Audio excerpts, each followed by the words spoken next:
सुखात चाललेली जिंदगी झंड करण्यासाठी मित्र म्हणाले चला गोव्याला जाऊ.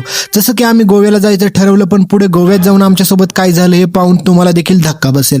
जसं रेल्वेची वाट पाहिली, एवढ्या वेळ वाट जर एखाद्या पोरीची पाहिली असते तर आयुष्यात ती आली असती. पण रेल्वेमध्ये बसल्याच्या नंतर आम्हाला कळलं की ही रेल्वे तर आता कोल्हापूरच्या दिशेने चालली. पण परत मनात विचार आला की अरे कोल्हापूर कुठं, गोवा कुठं. नंतर मित्र म्हणाला अरे काय नाही, येड्यात जातोय आपण बरोबर.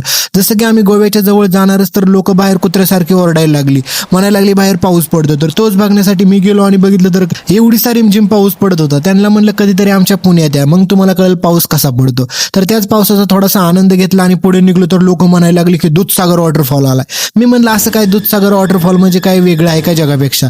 आणि जसं की मी पाहिलं तर मी पण शॉक झालो, का काय दूधसागर वॉटरफॉल आहे. आयुष्यात एकदा तर तुम्ही देखील हा दूधसागर वॉटरफॉल पाहिलाच पाहिजे. पण आपल्याला मेन मिशन वरती जायचं होतं, कारण की सूत्रांनी माहिती दिली होती की गोव्यात रशियन आलेत.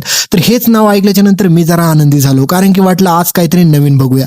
पण जसं की आम्ही गोव्यामध्ये पोहोचणारच त्याच्या अगोदर कळालं की आपला प्लॅन फ्लॉप झालाय, कारण की आम्हाला जायचं होतं देवदर्शनासाठी पुढच्या प्रवासाला. तर मी जातो पुढच्या प्लॅनला, तोपर्यंत तुम्ही चॅनलला सबस्क्राईब करून ठेवा, कारण की पुढचे व्हिडिओ बघता येतील.